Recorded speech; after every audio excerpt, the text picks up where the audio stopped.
Microempreendedores interessados em alavancar o negócio ou que precisam tirar dúvidas tributárias e administrativas têm até amanhã para participar do mutirão realizado pelo Sebrae no bairro Alto Veracruz, em BH. Várias pessoas aproveitam a oportunidade para se capacitar e sair da informalidade. Há 12 anos, Sérgio deixou o trabalho como porteiro para abrir uma lanchonete, mas trabalha sozinho e na informalidade. Agora ele resolveu buscar ajuda com especialistas para melhorar o negócio. Se você não tiver uma ajuda de pessoas capacitadas para te informar, para te passar, para te instruir, sozinho é difícil. A lanchonete de Sérgio fica no bairro Saudade, zona leste da capital, região onde, segundo o Sebrae, ainda é grande o número de micro e pequenos empresários sem registro ou acompanhamento técnico. Por isso, o local está sendo o foco de um mutirão. A iniciativa vai atender a 4 bairros da região. Além do Saudade, o Alto Veracruz, o Taquaril e o Conjunto Taquaril. Só nesses locais há mais de 1.700 empreendedores cadastrados e estima-se que haja outros 5.000 ainda na informalidade. São mais de 40 atividades gratuitas, entre palestras e consultorias, para quem não tem registro, para quem tem e quer se qualificar, ou mesmo para quem quer abrir o próprio negócio. A gente já está fazendo cursos de lideranças, finanças. Esse evento é como se fosse uma junção de tudo que a gente tem feito durante o ano, mas com mais opções de qualificação. Orientações que essa comerciante diz terem ajudado e muito. Depois de 8 anos à frente de uma loja de artigos infantis, Marcilene abriu a segunda, voltada para o público adulto. Muito importante porque a gente paga o imposto, recolhe o imposto, né? Tem pessoas para ser empregada, né? Se todo mundo for trabalhar legal, aí não vai para frente mesmo não. Para participar do projeto, é preciso fazer uma inscrição antecipada pelo telefone ou no local do evento. As informações estão no nosso site alterosa.com.br/J2. Os donos de empresas de aluguel de brinquedos, vítimas de ladrões, reconheceram os equipamentos furtados durante uma festa na capital. O caso foi mostrado aqui na semana passada no Jornal da Alterosa. A reportagem ajudou na descoberta. Rodrigo e a mulher reconheceram o pula-pula e o motor para encher balão levados pela golpista neste clube do bairro Ouro Preto, onde acontecia uma festa do Dia das Crianças. É um parceiro, amigo nosso, que estava prestando som no clube. Aí ele ligou e falou: Rodrigo, seu brinquedo está aqui. Aí chegaram, confirmaram, a minha esposa se passou com uma cliente, chegou até a mãe, né, dessa Natália, que é a pessoa que roubou os brinquedos da gente, perguntando como que era o brinquedo, qual o valor de locação. Ainda segundo o comerciante, quando a notícia se espalhou, outras vítimas dos estelionatários foram até o local. Uma delas também identificou materiais que foram levados por este casal que aparece nas imagens, locando o equipamento de algodão doce e taças. De acordo com a PM, Ana Carolina Vieira da Silva, de 33 anos, informou que era responsável pelos brinquedos usados na festa e foi levada para a delegacia. Ela é funcionária do clube. A mulher disse ser irmã de Natália Vieira da Silva Campos, de 29 anos, flagrada por câmeras de segurança, aplicando golpe de alugar e não devolver, com nome e endereço falsos. A suspeita não foi localizada. Já a Ana Carolina prestou depoimento e foi liberada. Nós somos vítimas, né? Nós somos roubados, ficamos na delegacia. Ela saiu primeiro com a gente, acompanhada de 2 advogados, e nós saímos bem mais tarde do que ela. Alguns dos produtos levados da loja de Rodrigo ainda estão em poder das irmãs, que têm passagem pela polícia por estelionato. Ela marcou de amanhã até quarta-feira devolver tudo, porque a cama elástica estava alocada para um cliente dela, aí ela vai desmontar e vai avisar para a gente poder ir lá buscar. Um homem esfaqueou a namorada em Alfenas, no sul do estado. Ele alegou que descobriu uma traição dela. Mas os vizinhos do casal disseram que a história não foi bem assim. Tiago Elias Miranda, de 26 anos, disse que só partiu para a agressão porque percebeu que a namorada o estava traindo com um vizinho. Eu fui para se entender com ela, para não ficar numa boa. Ela não quis aceitar, porque ela já está com um rolo com outro cara. Ele esfaqueou a empregada doméstica no abdômen. Era para me meter a faca nele. Ela que me agrediu. Ela que veio para cima de mim. Os vizinhos têm uma outra versão para essa história. Segundo eles, Tiago sempre chegava aqui e agredia a ex-companheira. A mulher vivia nesta casa com outras 2 crianças e não era muito de conversa. Ela saía sempre cedo para trabalhar e voltava tarde. Ele vinha aqui de vez em quando, só espanquear, eu vi o barulho. Eu vi o barulho que a casa não abria, né? As crianças gritando, e ela falava, para, mas não sabia que estava batendo nela. Aí depois eu vi que ele bateu, que foi até preso. Um dos vizinhos chegou a pegar um bloco de concreto para defender a mulher. O rapaz não sabia que ela tinha sido esfaqueada. Aí eu cheguei aproximadamente, ele soltou ela, que eu vi que ele veio para cima de mim com a faca. Eu vim afastando de fasto e ele vindo com a faca para cima de mim. Peguei um bloco, ele me ameaçando da facada e eu ameaçando de jogar o bloco nele. Mesmo com toda essa confusão, Tiago diz que deseja se reconciliar com a mulher. Porque é uma pessoa que eu amo, que eu gosto demais. Não justifica a agressão, né? Mas por que ela fez isso, né? Eu não entendo por que ela me traiu. A polícia procura pelo bandido que assaltou um ônibus em Varginha, no sul de Minas. As câmeras de segurança gravaram o crime. Repare que o bandido dá sinal e entra no coletivo. Ele senta nas primeiras poltronas. O ônibus segue viagem normalmente. Cerca de 1 minuto depois, uma passageira dá sinal para descer do coletivo. Nesse instante, o bandido se levanta e vai até a cobradora. Ele mostra uma faca e exige dinheiro. Pouco tempo depois, o criminoso desce pela porta da frente. O bandido fugiu levando cerca de R$230. Assustado, o motorista de 49 anos falou com nossa equipe, mas preferiu não mostrar o rosto. Ele já é motorista há 6 anos e esta é a segunda vez que é alvo de bandidos. A gente fica com medo, porque a gente tá trabalhando, não sabe quem que é a pessoa boa, que é a ruim que a gente pega. Tá difícil trabalhar, rapaz, tá desanimar a gente. Um homem de 71 anos foi morto na zona rural de Alterosa, no sul de Minas. O crime pode estar ligado a uma briga por terra. Foi o filho da vítima que encontrou o corpo na zona rural de Alterosa. João Cândido Neto, de 71 anos, morreu com 4 tiros. Até o momento é um mistério, a gente não sabe o que se passou, nem quem é, nem quem deixa de ser, a gente não sabe. Um lavrador é suspeito de ter cometido o crime. Ele teria se desentendido com a vítima um dia antes por causa de problemas relacionados à divisão de terras. Após o assassinato, ele teria sido visto embarcando em uma balsa sentido a cidade de Alfenas. O suspeito estaria com uma moto vermelha. A família clama por justiça. Qualquer coisa que eu te falar para você agora, você não vai chegar nem perto do que eu estou sentindo. Eu só clamo por justiça, seja lá quem for. Justiça. Foi enterrado nessa tarde no cemitério da Paz, em BH, o corpo de um bebê que havia sido desenterrado num outro cemitério, o da Saudade. Quem fez essa loucura foi um homem que disse ser praticante de magia negra. O caixão com um bebê de pouco menos de 1 mês de idade, que havia sido enterrado há 2 dias, foi deixado nesta calçada por Marco Antônio Martins de Melo, de 37 anos. O homem que cumpria pena em regime semiaberto por roubo ainda usava a tornozeleira eletrônica. Segundo os familiares, ele teria surtado depois de uma bebedeira. Eles também disseram que o homem usa drogas. Antes de furtar o caixão, ele teria apavorado a vizinhança. Ele agrediu um vizinho nosso com agressões físicas e foi solicitada a presença da Polícia Militar, no qual ela veio e não conduziu ele. Logo depois, Marco Antônio foi até o cemitério que fica perto da casa onde mora com a mãe e 2 irmãos. De acordo com a administração do cemitério, Marco Antônio teria se aproveitado do local que está em reforma, utilizou esse beco para ter acesso à parte de trás do cemitério, chegando bem lá no fundo com auxílio de uma pá que ele teria jogado por cima do muro. Momentos antes de entrar no cemitério, ele desenterrou o caixão, o colocou no ombro, pulou o muro e saiu andando tranquilamente. Os vizinhos viram o criminoso carregando o caixão pela rua e chamaram a polícia.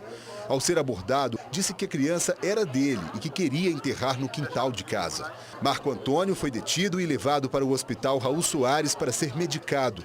Ele teria fugido 2 vezes de uma clínica de reabilitação em Ribeirão das Neves e dizia ser praticante de magia negra. Uma mulher foi amordaçada dentro de casa e ainda recebeu vários chutes do bandido. Não satisfeito, o ladrão quebrou o carro dela, fugiu com dinheiro e voltou para apedrejar o imóvel. Eram 10 da manhã quando o bandido pulou este muro e rendeu Dona Lúcia, que trabalhava nesta varanda. Aqui, ele amordaçou a costureira e fez várias ameaças. Pode levar tudo, não levar a minha vida, porque eu tenho 2 filhos menores, né? O criminoso revirou tudo e com uma picareta quebrou o vidro do carro e roubou cerca de R$300. Aí eu saí atrás dele, aí ele me deu um pontapé, daí machucou aqui, né? O ladrão ainda levou panos de prato que Dona Lúcia costurava. Os filhos e o marido dela não estavam em casa. Depois que Dona Lúcia chamou a polícia, fez o boletim de ocorrência e achou que ia ter um pouco de tranquilidade, olha só o que aconteceu. Este tijolo foi arremessado dentro da casa dela, caiu aqui na cozinha. Agora, a sorte é que não havia ninguém aqui, mas Dona Lúcia está bastante preocupada. Eu nunca vi uma viatura passar nessa rua aqui. Tá muito violento aqui? Tá muito violento, uma molecada nas esquinas. Falta de equipamentos de segurança e de viaturas. Esse é o maior problema enfrentado pelos guardas municipais de Belo Horizonte. Quem faz a denúncia é o sindicato que representa a categoria. Os guardas municipais de Belo Horizonte estão a pé. A frase tem 2 sentidos mesmo. O mais popular, que significa em apuros, e o literal, referente a andar sem carro. Segundo o sindicato da categoria, das 48 viaturas que eram locadas para o trabalho dos guardas, 37 foram devolvidas porque o prazo do contrato venceu. Sobraram 8 para o serviço ostensivo e o deslocamento dos guardas nas 9 regionais, já que 3 viaturas são usadas pela corregedoria. Cadê o resto? Eu acho absurdo. O governo tinha de resolver, né? O sindicato da categoria denuncia a situação e afirma que a guarda está sendo sucateada, justamente agora quando deveria receber mais equipamentos, já que por lei federal, os guardas agora podem prender e também têm que registrar boletins de ocorrência. O efetivo é de 2.100 guardas na capital. Eles são responsáveis pela vigilância das praças, parques, escolas e do patrimônio público, além de fiscalizar o trânsito. O presidente do sindicato diz que também existe a preocupação com os equipamentos de segurança. Os coletes balísticos estão com validade próxima do fim.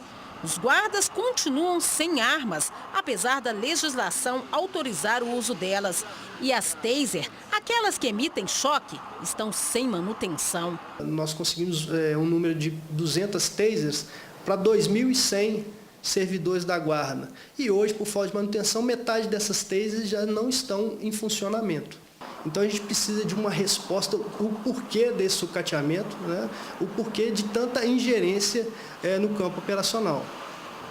A assessoria de comunicação da Guarda Municipal disse que a denúncia é descabida e que o contrato de locação das viaturas foi encerrado por não poder ser mais prorrogado, conforme determina a lei de licitação.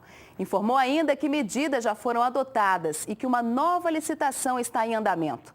A Guarda reforçou que nenhuma atividade de ronda motorizada foi prejudicada. Vamos agora à primeira participação do telespectador do Jornal da Alterosa. O Ricardo Pires, de Raposos, na Grande BH, quer uma solução para uma rua aberta pela Prefeitura. A obra ainda não foi concluída. Acompanhe o vídeo que ele gravou para a gente. Bom, pessoal da TV Alterosa, isso aqui é uma estrada de terra que foi aberta aqui no bairro do Galo, na cidade de Raposos, dizendo com promessa que ia asfaltar para os moradores, para poder enganar os moradores sobre a respeito de um morro que tinha lá, que era muito ruim para poder passar. Só que até hoje não foi asfaltado e olha a situação da estrada. Deve ter mais ou menos 7 centímetros de poeira nesse lugar. É intransitável, tanto para pedestre como para veículo. Eu queria que vocês colocassem isso no ar para poder mostrar a situação que está o nosso bairro. Chama Bairro do Galo, na cidade de Raposos. Pois é, Ricardo, segundo a Prefeitura de Raposos, a rua foi aberta há cerca de 45 dias, mas a obra ainda não foi concluída porque a licitação realizada para definir qual empresa vai asfaltar a via ainda está em fase de abertura das propostas. A previsão é de que ela esteja prontinha até o fim de novembro. Você aí de casa também pode gravar um vídeo, tirar fotos e denunciar o que está errado na sua rua ou no seu bairro. O nosso WhatsApp é 8814-1360, código 31 aqui de BH. Participe. Um especialista em trânsito diz que Belo Horizonte tem 150 gargalos. O que existe hoje em termos de mobilidade não dá conta da demanda. Move Metrô tem falhas, segundo ele. A previsão de que a capital ganhe outras 2 linhas de metrô até 2020. Mas a atual também será ampliada. Mas a população está cabreira, hein? Encontrar um espaço livre no metrô de BH pela manhã é difícil. A viagem pode até não ser longa, mas é bem cansativa. Sempre vem cheio, lotado, quente, abafado, gente empurrando, um pisando em cima do outro praticamente. Muito tumulto, muita brigaiada, muita confusão. São apenas 19 estações ligadas por uma única linha que leva 320 mil passageiros todos os dias. Do Vilarinho até o Eldorado, em Contagem, os trens percorrem uma distância de menos de 30 quilômetros. Ampliar o metrô é horrível. A gente tinha que, no mínimo, ter ele no Barreiro. Que mora na região das Neves, Betim, não tem nesse serviço. De acordo com o Plano Plurianual de Ação Governamental para Belo Horizonte, até 2020 a cidade vai contar com mais 2 linhas de metrô. A ideia é que nos próximos 3 anos as obras comecem, inclusive com a expansão da linha que já existe. Porém, pelas ruas de BH, muita gente desconfia desse projeto. Nossa, até 2020 metrô decente, acho pouco provável. É muito difícil acreditar. De acordo com este especialista em trânsito, o metrô da capital quase não sofreu alterações desde que foi implantado na década de 1980. Um carro a mais, 2 carros a mais, isso não resolve o problema. O metrô precisa cruzar a cidade nos 4 sentidos. Precisaria cruzar a cidade nos 4 sentidos. E ele só atende a uma parte da população. Para ele, a cidade precisa passar por mudanças urgentes para evitar um colapso na mobilidade urbana. E afirma ainda que apostar apenas no sistema do MOVE não é a melhor opção. Olha, a solução para o trânsito de Belo Horizonte passa por uma série de medidas. Uma delas é a melhoria da qualidade do transporte coletivo através de metrô em parte da cidade, sobretudo a região central. Monotrilho e VLT nas regiões mais afastadas da cidade. E eliminação de gargalos. A cidade tem mais de 150 gargalos que precisam ser eliminados. Um incêndio destruiu uma fábrica de calçados hoje em Nova Serrana, no centro-oeste do estado. Os bombeiros trabalharam duro para conter as chamas. O incêndio destruiu o 2º andar da fábrica. Com o calor, os vidros das janelas se quebraram e ferros ficaram retorcidos. Segundo o Corpo de Bombeiros, o incêndio começou na linha de produção, onde os calçados eram colados. Cerca de 15 pessoas trabalhavam no local quando tudo começou. Subiu de uma vez. Aí a gente tentou apagar. No que nós tentamos apagar, com o negócio, o extintor, o fundo do negócio caiu no chão e o chão já era molhado de solvente, aí que veio mesmo, foi rápido demais. 5 caminhões do Corpo de Bombeiros de Divinópolis e Nova Serrana foram usados no combate às chamas. Ninguém ficou ferido. Nenhum responsável pela empresa gravou entrevista. A fábrica vai ser interditada até que seja inspecionada por engenheiros para avaliar os danos na estrutura. Os funcionários estão apreensivos. Triste, né? Fazer o quê? Agora esperar, né? Para ver, né? Ficar parado agora, tem que ver o que vai resolver, né? É muito triste. E o repórter Ricardo Miranda também registrou um incêndio no pátio de veículos da Polícia Civil em Itapecerica. A suspeita é de que as chamas tenham começado com fogos de artifício. Em poucos segundos, as chamas se espalharam. Do lado de fora, vizinhos assustados com a altura da coluna de fumaça que saía do local. Houve correria. Os próprios moradores do bairro ajudaram a combater o incêndio. Mauro se machucou na confusão. Eu vou entrar lá, um dos carros pegou e explodiu. No que ele explodiu, voou um pedaço para achar que pegou na minha barriga. Mas só deu uma queimadura e deu um ponto só. Foi uma coisa simples, sabe? O pátio fica ao lado do prédio da antiga cadeia de Itapecerica. Carros apreendidos pela Polícia Civil foram destruídos pelas chamas, que por pouco não atingiram viaturas e este caminhão. A suspeita é que o incêndio tenha sido provocado por fogos de artifício. Não muito longe da cadeia, esta grande área foi queimada. Com a vegetação seca, o fogo se espalhou rapidamente e destruiu parte de um lote ao lado da estrada que liga Itapecerica a Camacho. Quem mora perto do local diz que o incêndio também começou por causa dos foguetes. Segundo a Polícia Militar, logo após a queima de fogos, em homenagem a Nossa Senhora Aparecida, foram registradas 3 ocorrências de incêndio em Itapecerica.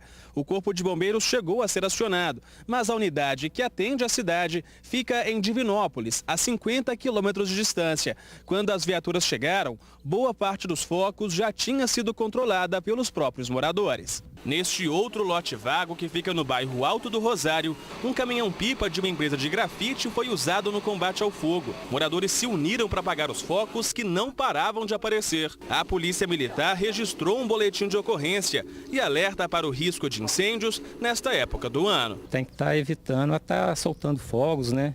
Próximo a essa mata que está nesse período aí de falta de chuva, né? E os incêndios também voltaram a ser problema na Grande BH. Foram registrados 150 focos só nesse fim de semana. A maioria em matas. No Parque Estadual da Serra do Rola Moça, o fogo afetou o abastecimento de água em Nova Lima e no Barreiro, aqui na capital. A Copasa informou que técnicos da companhia trabalham para restabelecer o serviço. O incêndio atingiu 4 postes do sistema de energia elétrica, interrompendo o abastecimento para as estações elevatórias de água que atendem aos bairros Jardim Canadá e Retiro das Pedras, em Nova Lima, e parte da região do Barreiro. Estima-se que, somados os outros incêndios, metade do parque já foi queimada e 80% da área em recuperação com plantio de mudas também. 36 bombeiros e 30 brigadistas continuam no combate às chamas, com a ajuda de um avião e 2 helicópteros. Pela Secretaria de Estado de Saúde, o primeiro caso de infecção por febre chikungunya em Minas. A vítima, que se recupera bem, é uma mulher de Matozinhos. A doença é muito parecida com a dengue, porém com sintomas mais intensos. Boa parte da população ainda não sabe que doença é essa. Nunca ouvi falar. Não conheço, ainda não. Chikungunya não. Por quê? Essa febre é qual? A febre chikungunya, que teve origem no continente africano, já preocupa as autoridades mineiras, principalmente agora com a confirmação do primeiro caso em Minas. Outros 5, também no estado, aguardam resultados de exames. Os sintomas da doença são bem parecidos com os da dengue e também pode levar à morte. Ela tem um grande diferencial da dengue, que dengue, na maioria das vezes, é um caso que ocorre com poucos dias você já está curado. Essa não, ela pode apresentar ainda a fase, o curso subagudo, que dura alguns meses, e crônico da doença, que pode durar até anos. A transmissão da febre é feita pelo mosquito Aedes aegypti, o mesmo da dengue. A Secretaria de Estado de Saúde apresentou nesta segunda os primeiros dados da doença e os planos do governo para combater a febre, que pode se tornar uma epidemia. As ações, então, imediatas são de envio da equipe de força-tarefa para o município de Matozinhos e também as ações de controle vetorial, como carros de UBV, bombas de UBV, para que seja minimizado o risco de transmissão para a população. A doença não tem vacina, mas qualquer um pode contribuir para evitar a transmissão. As medidas são bem simples e as mesmas usadas para controle da dengue. Portanto, água parada, exposta ao tempo, nem pensar. O que faz mal na vida de um ser humano não são as grandes coisas, são as pequenas coisas. Então, se a gente não tiver detalhe em casa de simplesmente colocar uma areia, jogar água fora, pode virar um grande vilão. A edição de hoje termina aqui. Obrigada pela companhia mais uma vez. Se quiser ou precisar, mande mensagens para mim no Twitter, Ana Cris Pimenta. Boa noite para você e uma ótima semana para todos nós. Tchau.